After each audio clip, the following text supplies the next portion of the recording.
안녕하세요, 준호입니다. 오늘은 초보자들이 따라하기 쉬운 투명 슈법 강좌입니다.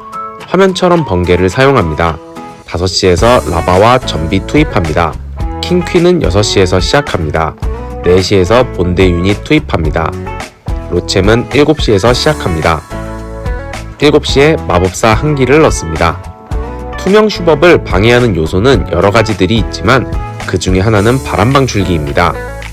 바람방출기가 전투비행선의 진로를 방해하는 경우 고수분들이라면 얼음을 사용해서 얼려줍니다. 하지만 초보자들은 얼음 타이밍을 잡기가 쉽지 않죠. 그래서 번개 2방을 이용해서 방출기를 제거한다면 좀 더 확실하게 전비를 원하는 위치까지 보낼 수 있습니다. 하지만 이런 생각이 드실 겁니다. 얼음 하나로 해결할 수 있는 방출기를 마법 2칸을 써서 번개로 제거하는 것은 손해가 아닌가? 일단 이 공격은 초보자들도 쉽게 쓰기 위한 것임을 다시 한 번 더 생각해 주시고, 두 번째로는 번개로 방출기를 제거하는 것이 아주 큰 손해가 아닐 수 있다는 것입니다. 무슨 옥장판을 팔려고 또 이러나 싶으시겠지만 번개 2개로 방출기를 제거한 덕분에 본대 파트가 자유롭게 적진을 휘저을 수 있다면 그건 그다지 나쁜 선택은 아닙니다. 라버를 제외한 공중공격 시 번개 마법으로 방출기를 제거하고 시작하기도 합니다.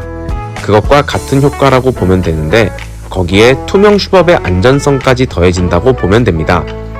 벌써부터 옥장판 구매각 아닙니까? 클랜성 병력은 아처 1기를 이용해서 6시로 유인한 뒤 제거를 해주었습니다. 길 정리를 해줄 겸 3시에 인드 1기를 넣고 4시에서 본대 파트가 시작됩니다. 남아있는 방출기는 본대 파트에 영향을 주지 못합니다. 본대 파트를 위협할 방출기는 이미 제거되었습니다. 완파를 맞이할 준비를 하면 됩니다. 로챔이 진입하는 곳에 마법사 1기를 넣어주면 마법사 혼자서 굉장히 많은 건물들을 제거할 수 있습니다.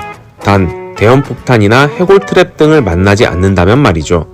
하지만 로챔이 어느 정도 트랩 체크를 하면서 지나가므로 어지간하면 마법사가 잘 안 죽는 편입니다. 분노의 지속시간이 약 20초이고 투명 마법의 지속시간은 4.5초이므로 투명은 4개에서 5개 정도면 충분합니다. 투명 개수는 플레이 스타일에 따라 바꾸시면 됩니다. 두 번째 영상에서 추가적인 설명을 드리겠습니다.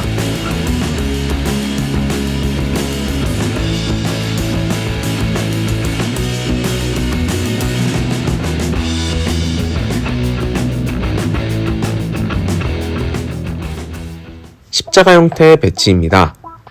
이번에는 본대 파트와 함께 전비를 보내겠습니다. 번개를 화면처럼 넣습니다. 7시에서 킹과 퀸 넣습니다. 8시에서 본대 파트와 전비를 투입합니다.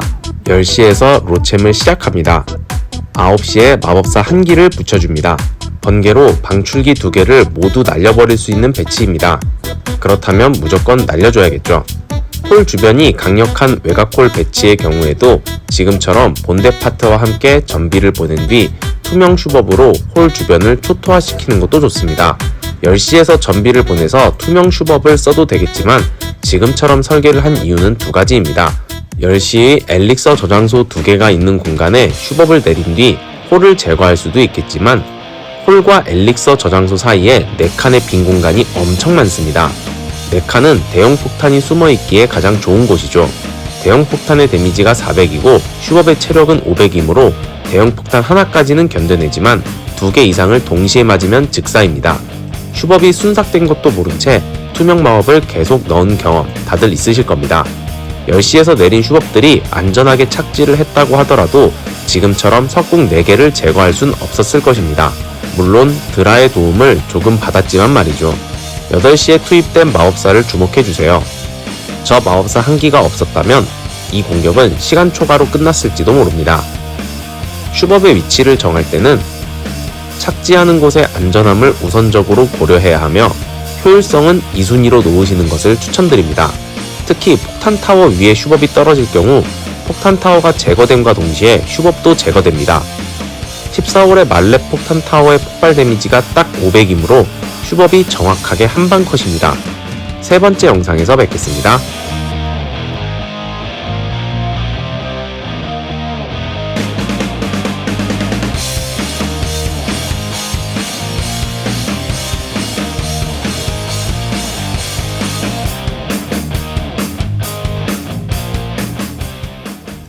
바둑판 같은 느낌의 배치입니다. 홀 부근에 내려서 이득을 볼 수 있는 곳이 없어 보이네요. 그래서 라바와 전비를 1시에서 보내줍니다. 퀸은 12시에 투입합니다. 킹은 9시에서 시작합니다. 10시에서 본대 파트를 시작합니다. 번개는 화면처럼 넣습니다. 로챔은 6시에서 시작합니다. 홀 부근에 슈법을 내려서 큰 이득을 내기가 어려운 경우에는 지금처럼 큰 이득을 볼 수 있는 곳에 슈법을 착륙시키는 것도 좋은 방법입니다. 전비가 폭탄타워 위에 떨어지지 않도록 해야 합니다. 만약 라바를 쓰지 않아도 전비를 원하는 곳에 보낼 수 있는 배치를 만났을 경우에는 본대 파트를 넣기 전에 라바를 먼저 넣은 뒤 본대 파트를 넣어주면 라바는 탱킹과 트랩 제거의 역할을 해주게 됩니다. 슈법 파트에서 홀 제거를 못했더라도 걱정하지 않아도 됩니다. 드래곤과 드래곤 라이더는 워든과 함께 있을 경우 생각보다 튼튼합니다. 홀폭 독댐을 어느 정도는 버텨냅니다. 슈법 파트에서 쓰고 남은 투명이 있을 경우 상황에 따라서 사용법이 다를 수 있겠지만 보통 투명을 로챔에게 써주면 큰 효율을 낼 수 있습니다. 이번 공격에서도 로챔에게 투명을 써줬기 때문에 완파가 나왔다고 봐도 과언이 아닙니다.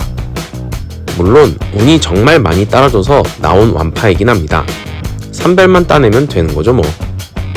지원 병력은 아처 5기 혹은 바바리안 5기를 받아가는데 각각의 장단점이 있지만 저에게는 아처가 좀 더 나은 듯 합니다. 이번 영상에는 바바리안을 받아간 공격들만 있습니다. 바바리안의 경우 착륙 후 투명 마법으로 인해 투명 마법 바깥쪽의 건물들을 공격하러 이동하다 보니 좀 더 넓은 범위의 트랩 체크를 해주지만 투석기가 투명 마법 바깥으로 나온 바바리안을 공격하다가 슈법들이 순삭되는 경우가 발생하기도 합니다. 하지만 아처들의 경우 원거리 유닛이므로 투명 마법 내에서 공격을 하기 때문에 투명 마법 바깥으로 빠져나가는 경우가 없다 보니 바바리안처럼 투석기의 돌덩이를 데려오는 일은 없지만 트랩을 발동시켜주는 범위가 좁아서 슈법들이 트랩의 피해를 받는 경우가 발생할 수 있습니다. 어떤 것이 좋은지는 자신의 스타일에 맞게 결정하면 됩니다. 오늘은 초보자분들이 투명 슈법을 쓰기 쉽도록 번개를 섞은 조합으로 준비를 해봤습니다. 오늘의 영상이 도움이 되셨기를 바라며 더 좋은 영상으로 찾아뵙겠습니다. 감사합니다.